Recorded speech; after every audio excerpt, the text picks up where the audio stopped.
Good afternoon. It's Sunday, June 30th, 2024, 1 p.m. Central Standard Time. You're watching Co-op for Two. Today we're going to begin a new case from Dear Holmes, this one called The Murano Man. YouTube says 12 concurrent viewers. Let me just check in with the chat. If you're joining us for the first time playing Dear Holmes, this is a letter subscription service. You get a new case every 2 months or so. You get a new letter every 2 weeks, and a case unfolds, and at the very end, Sherlock Holmes sends you his solution. And in the interim, we try to figure out what's going on. We've played a bunch of these on the channel, and always fun, nice little bite-sized 1-hour sessions every Sunday afternoon. I'm assuming the audio video is live. Normally, someone will let me know, confirm it, to make sure I'm not broadcasting, thinking I'm on the air when I'm not. But no reply here from the channel confirming that, but let's just hope it's true. AV is live, says Steve. Okay, a little bit of bookkeeping first. On Friday, 2 days ago, we played a 7.5-hour fan-made case from 2010 called The Roped Ringer by Martin Vetter, a case that's no longer available, but was quite a special experience. And Martin joined us for discussion afterwards. Lots of interesting game design discussion after playing that case. And then 2 days before that, on Wednesday, we played another long case, a 7-hour case called Dead on the Vine, which is right there, a hunt-a-killer box. I'm not normally a giant fan of hunt-a-killer, but I did like that one very much. Sort of medium easy, but with some nice subtle elements. And there's been some discussion about whether over the extended July 4th weekend we should try playing Razorhurst Blood Alley. It took us 4 or 5 sessions to play the original Razorhurst. This is a print and play free game by John Keane. That's sort of a masterpiece, and I highly recommend it. It's a little large to print out, but if you haven't played the original Razorhurst, you can watch my spoiler-free review on YouTube to see if it's for you. But we were huge fans, and so we're trying to coordinate for the games that are unusual, sort of that you wouldn't be able to play something similar. I try to give some advance notice on the channel for those who want to join me for it. So we're getting close to needing to schedule that soon. So if you're interested in playing that, stop by the Board Game Geek Guild for Co-op for Two, click on the Game Queue thread, and reply and say whether you could make it July 4th, whether you care, if you'd like to make it for that. And then lastly, last Sunday, I did my 5th game design development diary for High and Low. That's the New York noir mystery game I've been working on with lots of help from the channel, based on Sherlock Holmes Consulting Detective. If you're interested in writing a case for High and Low, I hope you will check out that video and stop by the Board Game Geek page for High and Low. Or if you're interested in playing one of the first couple cases that have been written for High and Low to see what it's all about, you can find a download link on the Board Game Geek page for High and Low. It's right. There's the box behind me. And I will be bringing it to Gen Con. I've got my Gen Con shirt. My friend Rebecca makes shirts for us every year. We go as a group pack into a hotel. I know at least one of the channel viewers will be at Gen Con this year. But if you are going to be at Gen Con and want to meet up, let me know. I may be able to bring you a little espresso mug from the channel. Anything else we need to talk about before we get started today? You guys need to get into a better habit of letting me know what creative projects you're working on. You should feel free to talk about them when you join, especially for these Sunday streams, which are much more laid back and relaxed, and you can sort of talk about whatever you want. But if you're working on something interesting, maybe you've got a YouTube channel of your own, you're thinking about it, maybe you played a game recently, please feel free to tell each other, share with the channel what projects you're working on. I see Melissa Tungate has joined us. She's offered to send us a couple games to play. I do want to thank the Patreon supporters of this channel for helping pay at least, for some of the games we play. It is greatly appreciated, as are the likes and subscriptions. Okay, so today we're going to start a new case, first letter.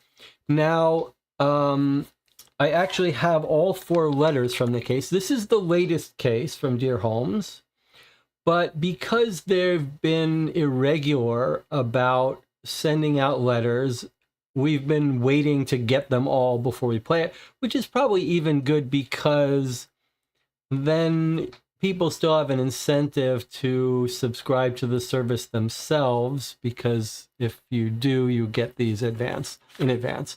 Okay, so we're going to open the first letter today. I've got my new system for putting the letters in Page Protector so we can write on it and still not damage the letters. In our first dozen or so playthroughs, I wrote on the letters, which is fine, except now I can't trade them. And since I'm desperate to trade people for old letters, I'm going to try to keep from writing on these. All right, let's open our first letter. I did manage to get a couple old cases from someone on Reddit. And so we do have we have some older letters to play through, so we should be able to play Dear Holmes for the foreseeable future, even if they're slow in getting out new ones. Melissa says, all my projects are knitting. I have thought about doing a new channel about knitting and crochet. My mother has a channel where she has done some knitting, and one of her videos went viral or something. It was interesting. I was just thinking about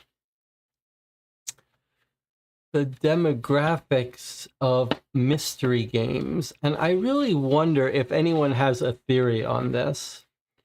So it's become, my father was a sociologist, and the sociologists are much more, much less sensitive to using terms to describe demographics or making broad statements in a way that we've sort of shied away from. But I guess that's my way of leading up to saying this. It feels to me like there's a definite demographic predominance of men in board game playing in general. I mean, there's lots of women who love and play board games, but I think if you looked at the demographics, it would definitely bias towards men. But it seems to me that the mystery games have a different demographic that is much more heavily weighted towards women, and I'm not sure I understand. It's not quite intuitive to me. And like, if you look at the Facebook groups of the people playing all of these mystery games, there's an astonishingly large group, number of women who clearly love these games. This just came up because I was looking at one of these YouTube channels I watched, and the woman there was talking about how the other two don't want to play these mystery games. It's just something that sort of jumps out at me when I look at the groups playing mystery games on Facebook, and just my interaction with viewers of the channel. It's sort of surprising maybe it shouldn't be surprising, but if anyone has any theories about why that would be, I'm curious. All right, let's read our letters. Maybe we'll load them up here.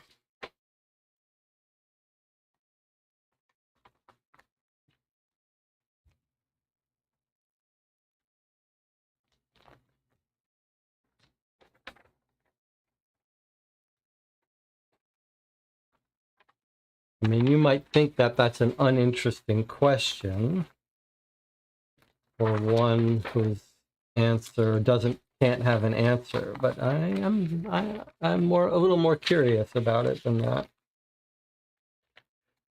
All right, let us read our first letter. It's a man versus bear argument. We're always watching out for what can happen and making sure it doesn't happen to us. I would assume the same with why so many women watch the ID channel and all the true crime podcasts. That's an interesting theory. I don't think I buy it. It doesn't mesh. I mean, it's logical. It is logical. If I had to make a guess, though, I would guess that it's much more about the difference between being interested in interpersonal dynamics and people and language and talking versus sort of pushing dials and organizing machinery and optimizing, point salad micro optimization of scores. That the mystery games are much more focused on reading interviews and letters and human interaction, human interpersonal drama and danger, and that might be more appealing to a female demographic than doing some optimization of dials and resource management. Just a theory, though. Okay, so here's our letter for today. It's from Watson, August 1st, 1894. Last little diversion before I get into this. When we played on Friday the roped ringer, it was a Sherlock Holmes case. When I read the voices, I'm not particularly good at reading voices, but when I read the voices, I try to make it so that the main person I'm going to be reading, I just talk in my normal voice. And then if there's some old man who's in for one scene, I can do this gravelly voice. And I made a terrible mistake on Friday of voicing Watson with this throat painful growling, and he turned out to be in every scene doing all of the talking, and by the end of that I was very hoarse. So hopefully I'm a bit recovered and I will read Watson a little more a little less voiced today. All right, here we go, for real. Dear Detective, I hope you have been well since our last correspondence. Holmes and I are both in good health, although we find ourselves distanced from each other. He is at present in Cardiff on a case that demands his full attention, and I have had the good fortune of being invited to a number of the crew of the yacht Excelsior, which is berthed at Cowes on the Isle of Wight. With this in mind, I trust you are available to apply your mind to the investigation of a singularly grievous occurrence, which I have begun to refer to as the case of the Murano man.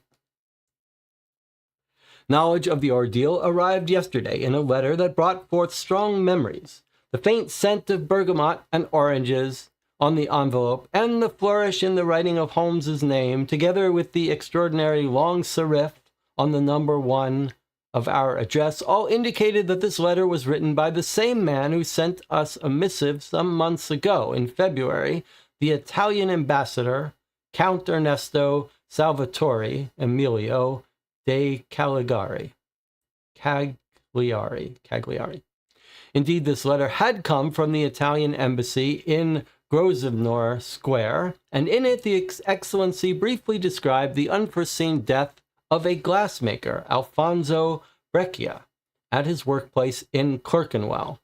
The man's death is being considered with particular scrutiny because he was not only an Italian citizen, but also a member of His Excellency's staff. The extent of my own investigation has been limited to a meeting with one Inspector Frosali from the Italian embassy. Still, I learned some useful details before my departure for Cowes.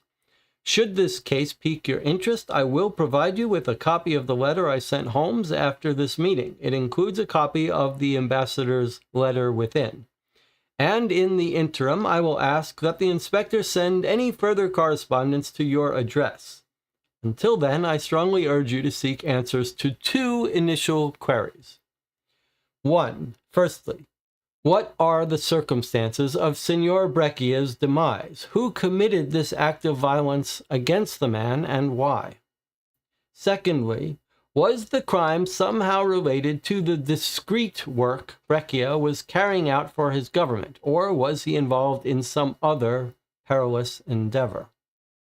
If you find yourself conceiving any theories, please do not delay in mailing your conclusions to the address below. Our American associates will advise me by telegram so I may respond accordingly. You'll have our full confidence, and no doubt on his return to Baker Street, Holmes will review the facts of the case and present you with his own solution. I envisage this will occur within the next 4 weeks. I await your observations and am again most grateful for your kind attention. I trust that you will handle this case with ease and mastery alike. Yours most respectfully, John H. Watson. Below I have transcribed the report I sent Holmes earlier today. August 1, 1894. My dear Holmes, thank you for your brief telegram advising me of your lodgings at the Angel Hotel. I look forward to your swift return from Cardiff and a reprise of the case requiring your presence of late. For my part, I am currently residing at Calvert's Hotel in Newport after taking the train from Victoria to Lymington and then onward by ferry, as I have been invited to sail at Cowes. Know that I am pestering you again because of one particular and recent piece of correspondence which concerns me greatly. Shortly after your departure last week, on the 26th, I received a letter addressed to you from your friend, the Italian ambassador, the contents of which I have copied below. My dear Sherlock, I trust this letter finds both you and Dr. Watson in good health. Once again, I find myself in a position where discretion dictates that I must solicit your services in preference to those of the Metropolitan Police. A member of my auxiliary staff was found dead this morning at his premises at No. 4 Mount Pleasant, Phoenix Place, Clerkenwell. The circumstances surrounding his death are most distressing. You must see for yourself, please. I have dispatched an inspector from the embassy, and he has secured the address. I hope that you are disposed to meet him there at 10 a.m. tomorrow morning. Nothing has been touched since the discovery of the body, and I would greatly appreciate your observations and your professional opinion before the embassy contacts Scotland Yard. Yours most faithfully, Ernesto. On receipt of this letter, I immediately informed the ambassador of your absence by telegram and advised him that I would meet Forsali at the address he had provided. The following morning, I breakfasted early and hailed a cab to Clerkenwell. On arrival, I tossed the cabby a sixpence and glanced around me to ascertain my position. My attention was immediately drawn to the impressive building before me, which, it announced in bold gold lettering, housed the Phoenix Brass Foundry. An intriguing stone plaque hangs above its doors, bearing a depiction of 2 gun barrels forming an X, surrounded by an oval of presumably cannonballs. Let's check in with the chat here.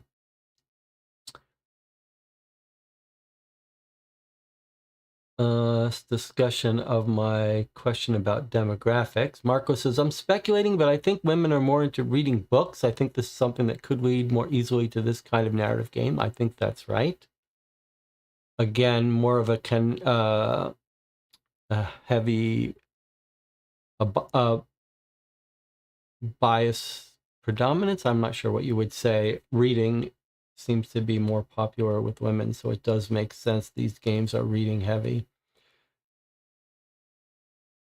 Sleeping Dragon says, I'm going to call it the Aura Tea Garden Syndrome. Hallmark Mystery Channel has a billion shows like it and renewed the interest. Yeah, that's fine, but that's sort of putting the cart before the horse. The question is, why are those mystery channels and shows and movies of such a broad appeal? Okay, so we've got a letter from the Italian embassy, friend of Sherlock Holmes, a dead body, part of the auxiliary staff. Sounds like maybe spies, possibly. All right, so Watson has arrived at the Phoenix Brass Foundry, and here we have the letter continuing. I stood in awe of the plaque for some moments before noticing an imposing figure pacing on the pavement some 10 yards from me. The fellow appeared to be some 40 years of age, dapper, with a somewhat rotund body and similarly round face, topped with iron gray hair. As I approached him, it was plain that the ambassador had sent word of my appearance, for he greeted me by name. "Good morning, Dr. Watson," he said. "I trust you are well, and that you are blessed with a strong stomach." He paused for a moment before continuing gravely. What we will see here is, how shall I say, not at all pleasant." I touched my hat in greeting and then nodded before replying, "Good morning, Inspector." "Then this is not a case of death by natural causes?" The inspector pursed his lips and slowly shook his head. Indeed not, Doctor." Taking a large key from his pocket, he then walked but a few paces towards a stout door beside the foundry entrance, to the left of which was a shop window covered by strong metal bars. The ironwork had failed to protect the window from a large splash of red paint, which had been clearly thrown at the shop. Nevertheless, you could see that the window guarded an ample display of objects, all reminiscent of the Murano style. Colorful glasses, exquisite vases made of opal glass, speckled beads of every color imaginable, and so on.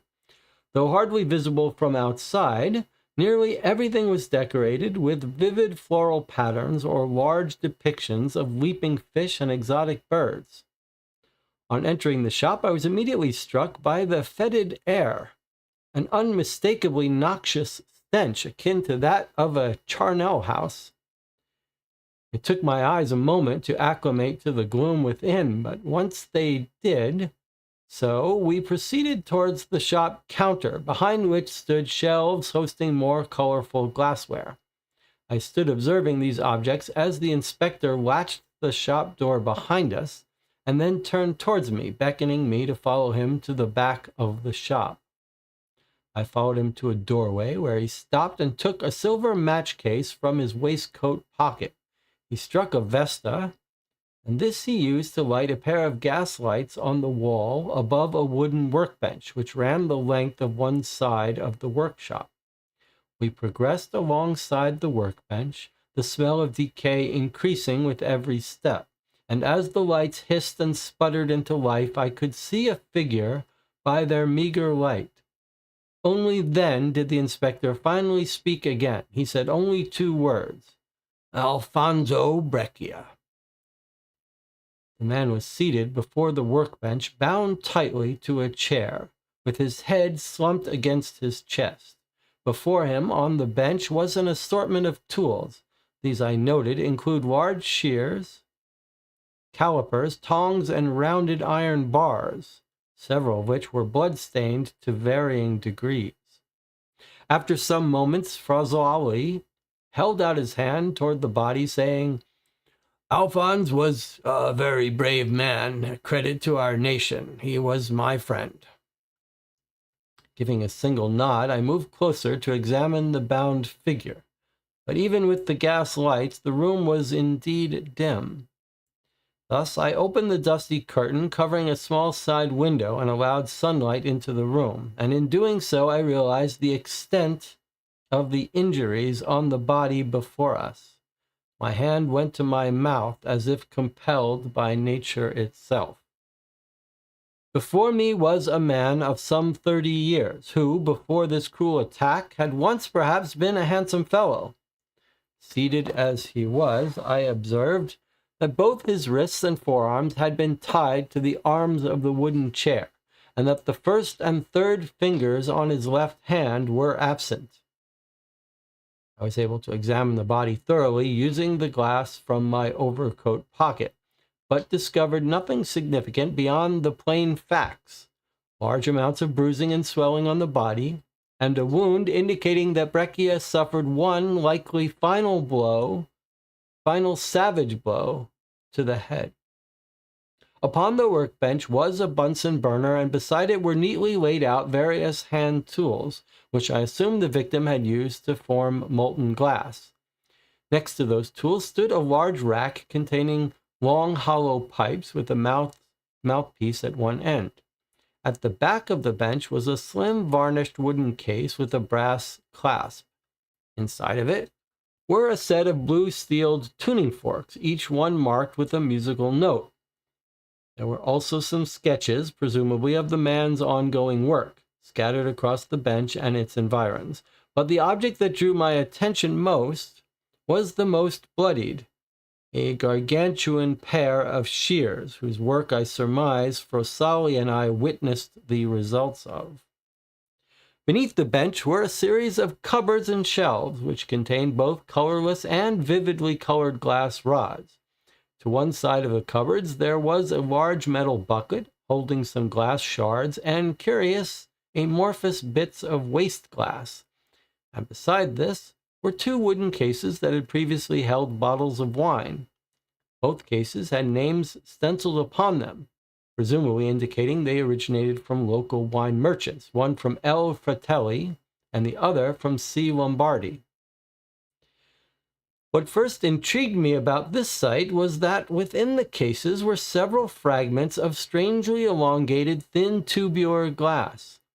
These fragments had the appearance of dark green, hand-blown ampules of some kind, and their delicacy was in sharp contrast to the heavy form of all the rejected glass I could see in the metal bucket. My interest piqued, I began to poke around amongst the fragments using an iron rod from the bench. As I probed, I discovered a crumpled piece of paper. Taking great care, I removed it and opened it out, only to discover a single sentence, written in Italian. Seeing my find, the inspector reached out and plucked the paper from my hands. He then moved closer to the small window and frowned as he read the paper. I asked, "Is it of interest, Inspector?" Frossali merely held his frown before saying, "I believe so. It reads, 'For the misery you have brought upon us, you will pay dearly.' There's no signature, no real signature anyways, only a single letter A." Frossali would say no more after this, but I noticed him pocket the piece of paper and then scribble something in his notebook as he peered at the boxes of wine. I asked if I could see the paper, and he obliged, but quickly returned it to his pocket. The message reads, Pageret caro per la miseria che ci avete inflittio." So, looks like it does say, "for the misery that you have inflicted." And I guess that first word is "you're going to pay dearly." But we could try to translate that more subtly if we have any Italians here. It was after recording this that I began to make my exit.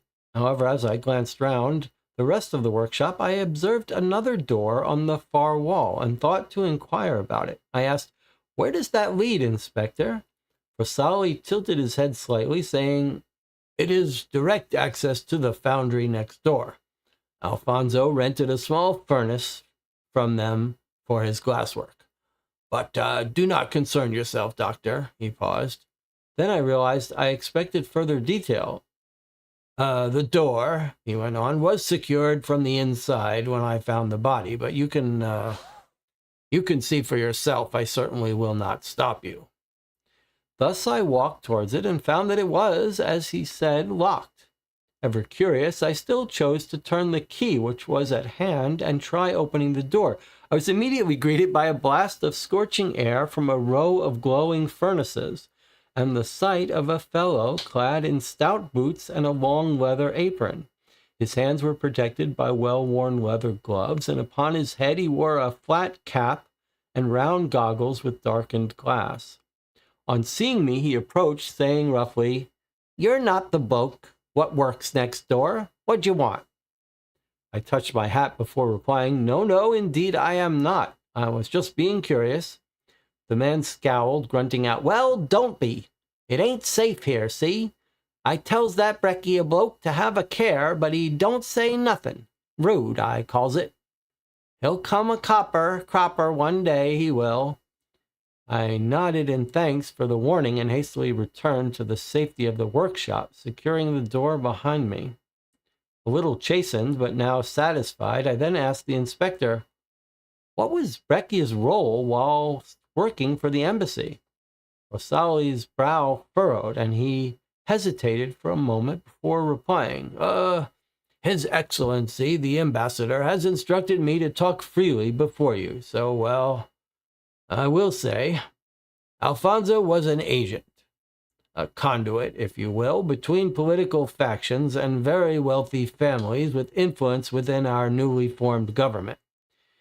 He also functioned as a liaison between anarchists and a number of powerful Italian families linked to unsavory activity. Do you understand? I nodded as he continued. Throughout his work, making expensive glassware, he, strangely enough, gained access to notably wealthy, oftentimes important individuals. His unique post allowed him to keep his roots within the Italian community here while gathering intelligence for His Excellency. Earlier this year, his information led to the arrest of an anarchist in Clerkenwell who was returning to his lodgings whilst carrying a number of explosives. Sally paused for a moment before adding, then there was last month. He fell silent again, then told me, Alfonso had, I believe, received valuable information about the actions of a colonial power in Africa. This was just over 3 weeks ago from a contact he only referred to as K. The inspector rubbed his brow, saying, yesterday he was to meet me at a coffee shop in the vicinity. I waited. He did not appear. It had been arranged that if Breccia was unable to pass on any intelligence in person, he would send it to us in a most secure fashion. Still, we were unaware of the method he would employ in such circumstances, and I have yet to receive any communiques beyond this. I slowly shook my head as I read the telegram, as it left me in more of a fog than before. The text was as follows. Pensate al invecchiato, ma non al vino. Invecchiato soltanto in Inglese. Ci adete ad Antonio S. con il suo invecchiato,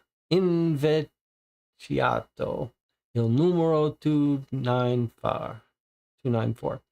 What does it mean, Inspector? I asked aloud. I can see that it mentions wine and the name Antonio, but why only in English? The inspector gave a shrug, saying, we are attempting to identify any associates of his who might be named Antonio or who might recognize the name. But we have nothing else, save for the note you found.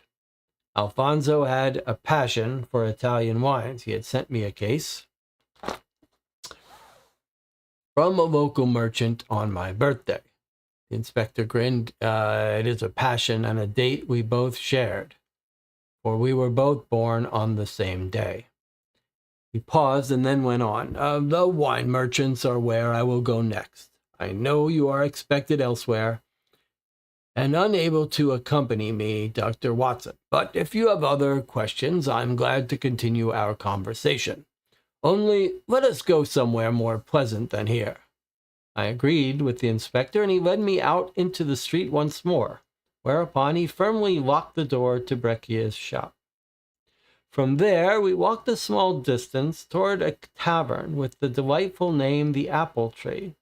From the open door, I could smell a hint of ale and the aroma of roasting coffee. We entered, and I awaited, listening with interest, as the inspector ordered a drink in his native tongue. We sipped our strong coffee in a quiet corner of the apple tree, and I was indeed able to learn more about the deceased Alfonso Breccia. I began with the broadest of inquiries. Tell me what you know of the victim, Inspector. He tapped the table with his fingers before replying.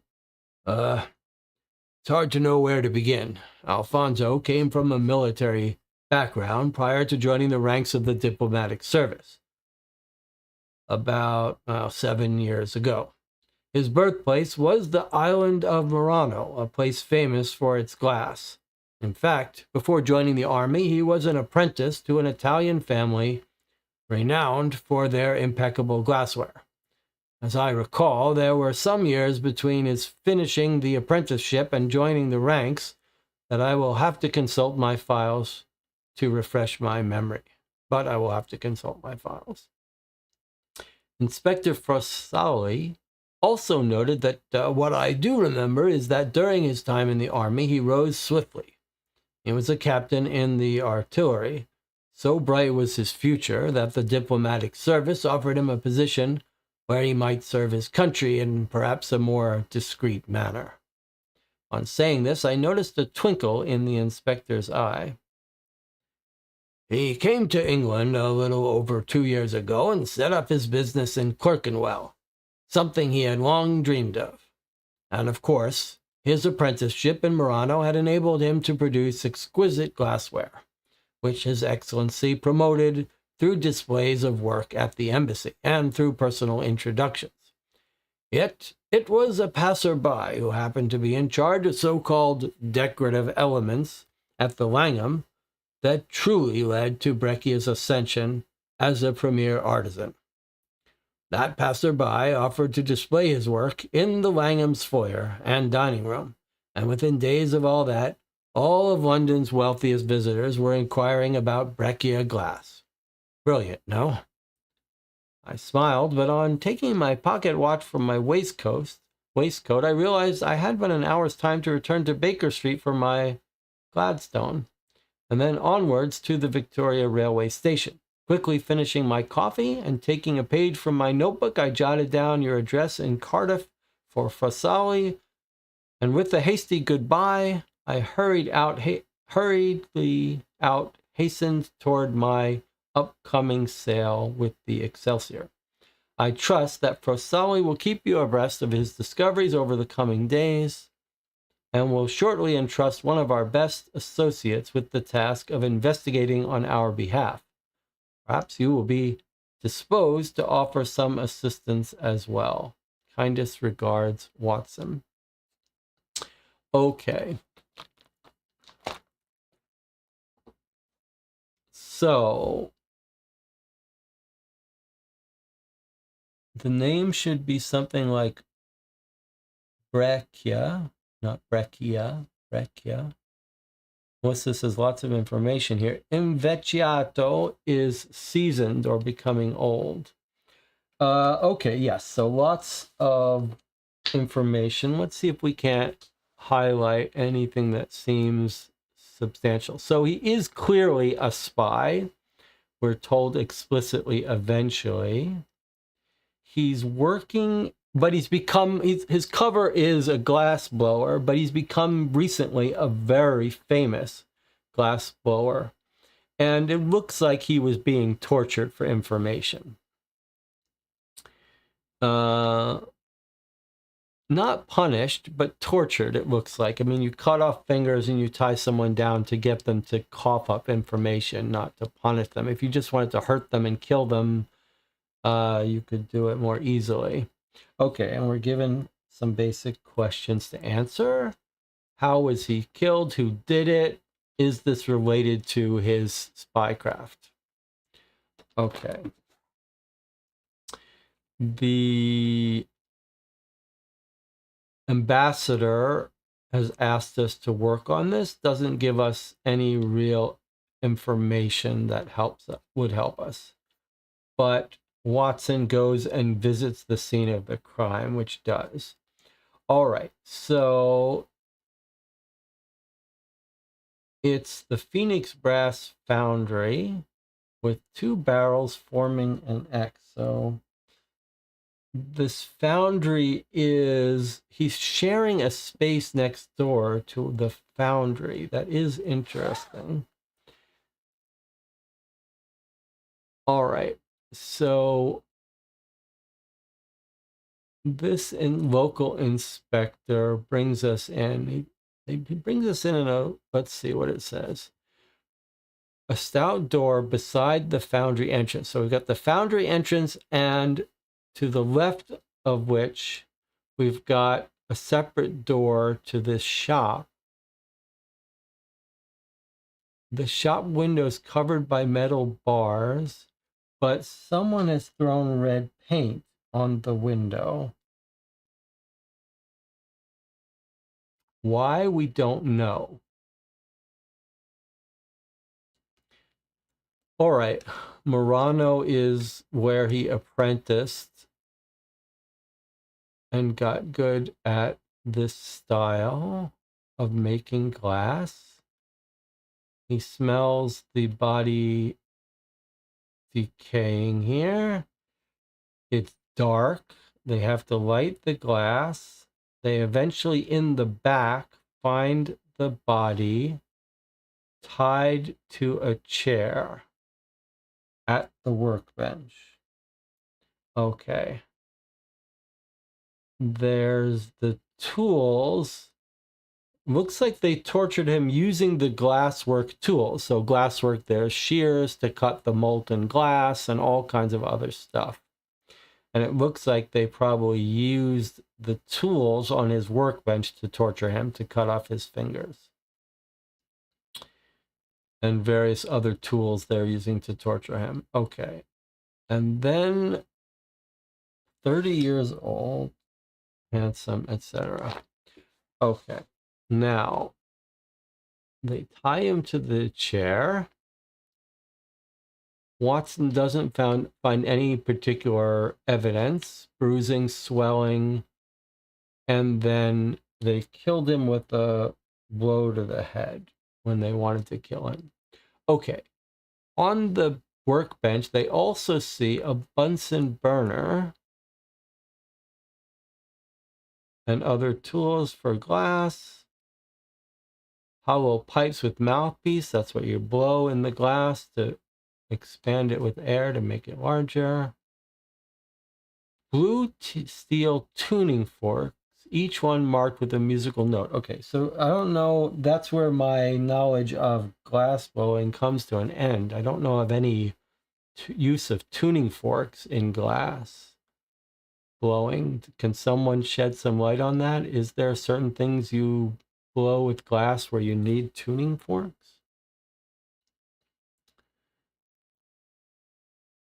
And then we see the shears that probably were used to cut off his fingers. Now, then things get interesting. Beneath the bench are cupboards with rods of glass. That's normal. That's what you would use to blow glass and maybe attach pieces while you blow them or something. And you've got glass shards and waste glass, like maybe when you crack the glass, break something off, you generate waste glass, or maybe there's shards of glass you use for something. But then we get some unusual details. 2 wooden cases that had previously held bottles of wine. There were names stenciled on them, indicating that they had originated from local wine merchants, one from Fratelli and one from Lombardy. So he's got 2 cases that used to hold wine, maybe that he had just ordered some special fancy wine from.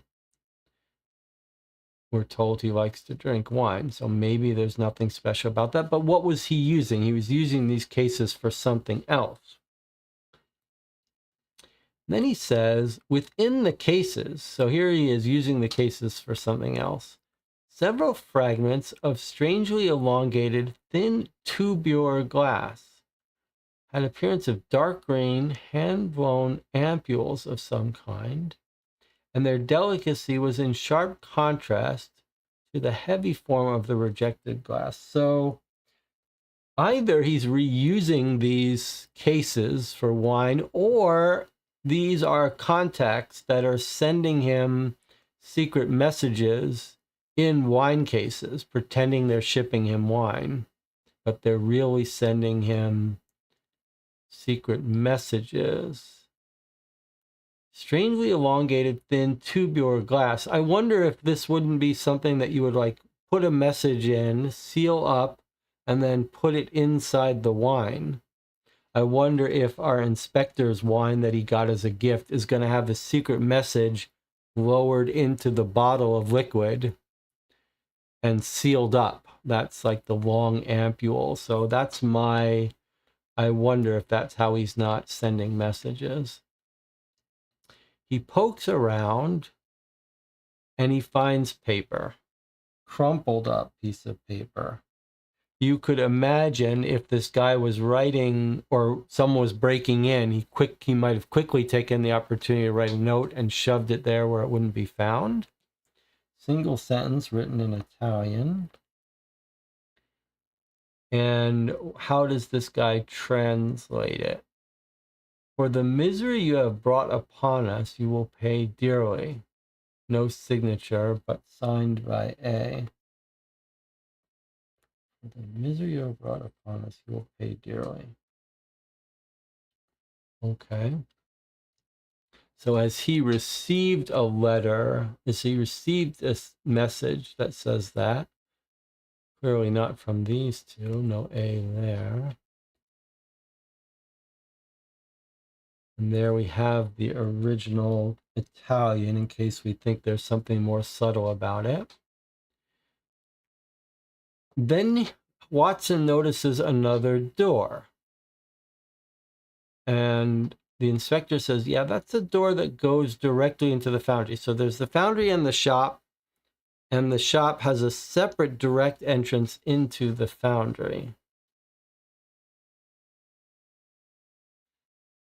And now this is interesting because the Phoenix brass foundry with two cannons, it makes me wonder if this foundry, which might make lots of stuff, right? It's not a pure glass foundry. Maybe they make weapons here, and maybe they've put him in this spot so that this guy could secretly have access to the foundry's other stuff that they're building. We're told that the reason he's got direct access to the foundry is because he's rented a small furnace to do his glasswork. But I do wonder, like, what else are they making in that foundry? Are they making cannons? Is there a reason he has access to this foundry for his spycraft? Says, don't worry about it. He just uses it for glass. But Watson says, I'm going to go check it out anyway. He goes in there and he gets chastised by someone working in the foundry. Nothing special about his outfit. It's just an outfit to deal with the high heats of the foundry. He says, you're not the guy who works next door. What do you want? He says, it ain't safe here. I told that Recchia guy to have a care. He didn't say nothing rude. What's that all about? I don't know what that means. You don't say nothing rude. I wonder, that's an odd comment.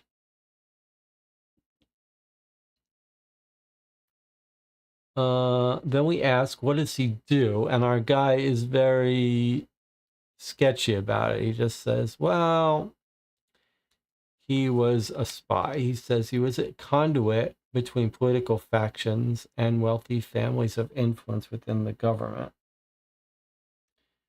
And he also functioned as a liaison between the anarchists and a number of powerful Italian families linked to unsavory activities. So maybe mafia. Okay. And then he tells us about how making glass brought him into contact with rich people. And then he tells us a little bit. He tells us two stories. Early this year, his information led to the arrest of an anarchist with explosives. And then last month, he received information about a colonial power in Africa just over 3 weeks ago from a contact known as K. Yesterday, he was supposed to meet me in a coffee shop. He didn't show up. They previously agreed if he couldn't show up, he would pass him information, send it to us in a secure fashion. That sounds like the theory of the wine messages. And this guy says we don't know how he was going to send us information, but he does later tell us about a bottle of wine he got. All right. And then he shows us, he said he didn't tell us anything about how he was going to get us this information except for this. And he shows us a telegram he got. When did he get it? We don't know. And here's the message. With one word mentioned over and over again. Invecchiato. Says something about wine. He says contact in English. Something. He mentions a name, Antonio S. And a number 294. Okay, so Watson says, what does this mean? I can't read Italian. It mentions wine and Antonio, but why does it say only soltanto in English? Why does it say only in English? Spectre says, I'm not sure. We're trying to identify anyone named Antonio, but we don't know. He does say Alfonso liked Italian wines. He sent me a case. Had sent me a case. So I think maybe there's a secret message, and the secure message is in that case of wine from a local merchant on my birthday. So we don't know how long ago that was. It is a passion and a date we both share. We were both born on the same day. I don't know what that's about. The wine merchants are where I will go next. Okay, so he is going to learn a little bit more about that and fill us in. They go to a tavern. They have some coffee at the apple tree. We learn a little bit more about him. He was in the military. He apprenticed on the island of Murano, famous for their glass, where he learned his skill. And then he tells us how this guy got famous in glassblowing circles by being discovered by a guy who worked for the Langham Gallery, the Langham Museum. And there we have it. Melissa says, there's a thing called a glass harmonica that uses glass bowls put together to make music. Marco says the translation seems correct. The only doubt is that miseria could be also translated as poverty, but in this context, seems unlikely. So the only real insight I have here is to hypothesize that this description of these weird, long, delicate, thin ampules could be used to hide messages in wine. Other than that,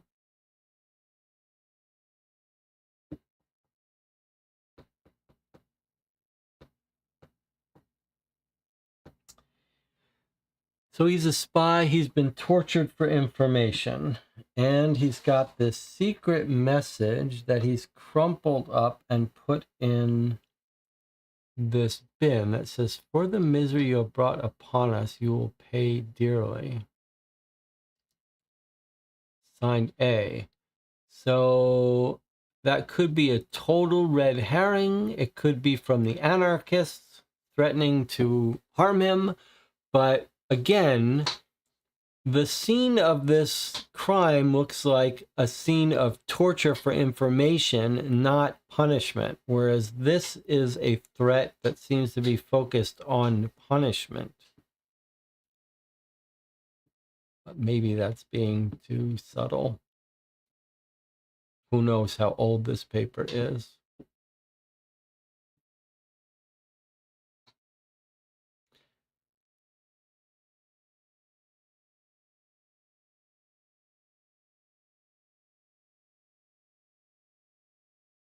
And then it's not clear if he's getting messages from these wine merchants or if he's just reusing these cases to send his messages out.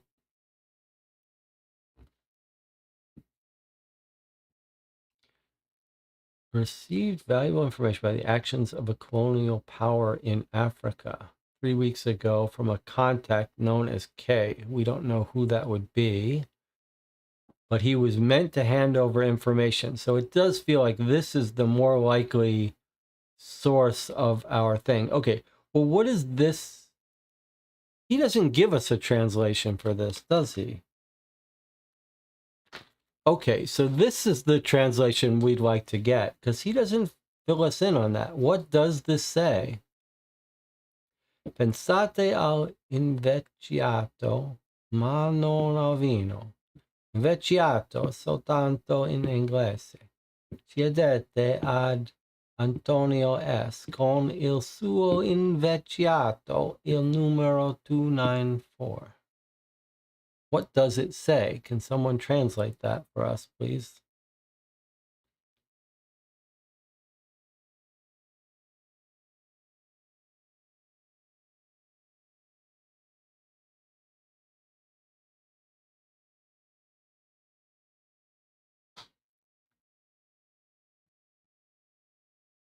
All right, where's our translation?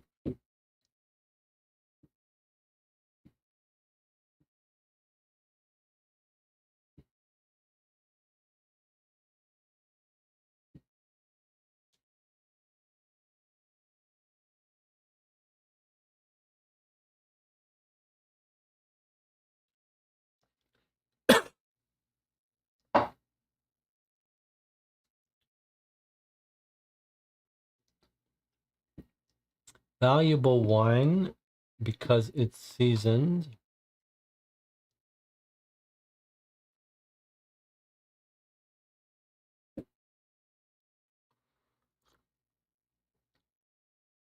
All right, for real though. Can someone, why can't we get a translation of this sentence?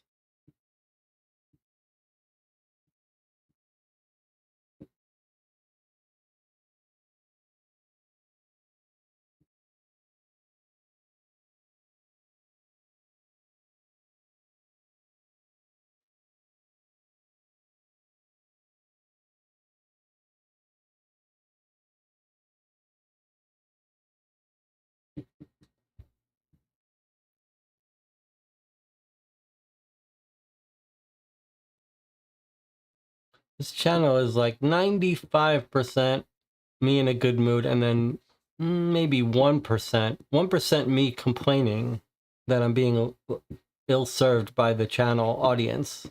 Like, what's happening here? Why can't someone type this into Google Chat and get a translation? Why do I have to do it?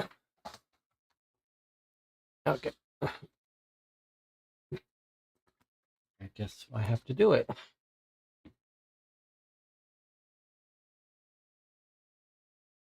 Not sure why I have to do it.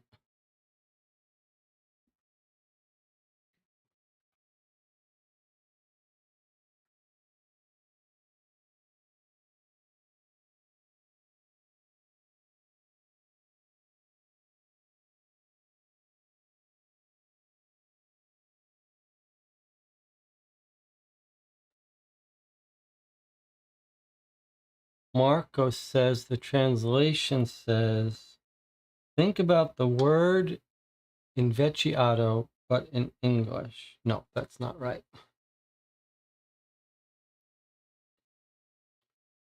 Translate from Italian.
Okay, so Google says think aged, but not wine.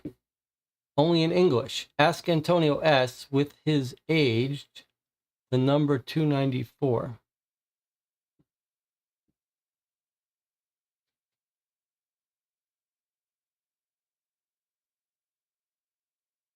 Think aged, but not wine. Aged only in English. Ask Antonio S. with his aged, the number 294. What's the with his age? Con il suo invecchiato. With his.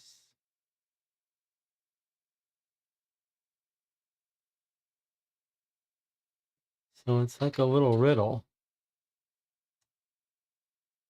Think aged, but not wine. Aged only in English. Only in English. I wonder what that means. Aged only in English.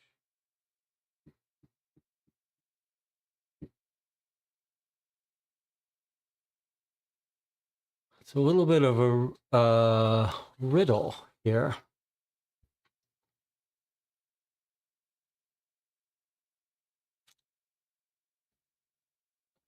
Marco says in il suo in this context is means is own.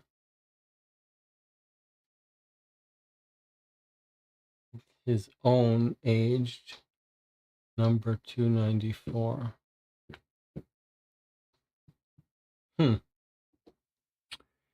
Think aged, but not wine, not aged wine. Aged only in English.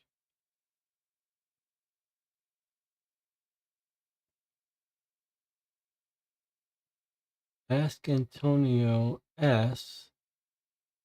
with his age, the number 294.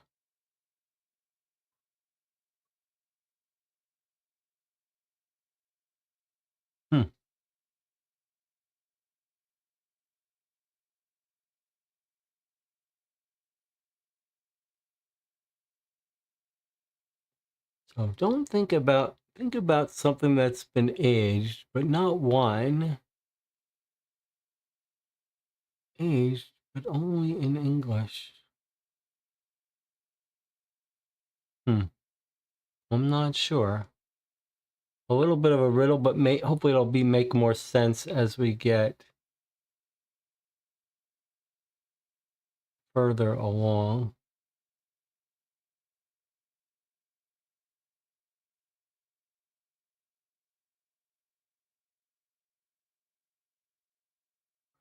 We think this telegram might be telling him where to find the information. So he could be talking about like which bottle of wine the message is in. Antonio S.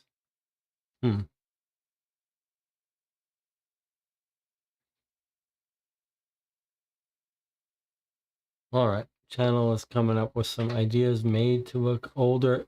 Money Cuts is in relation to tuning forks, A, G, E, D are musical notes. Well, that sure is interesting. That's pretty clever. That's a clever idea. We've got tuning forks labeled with musical notes. Aged, A-G-E-D, are common musical notes. I like that theory. That is an interesting thing. Okay, well, we can leave it here for this week. Next week we will meet again, read the next letter. We've got some good working theories here. I like the spycraft case. It's always nice to work on some spycraft.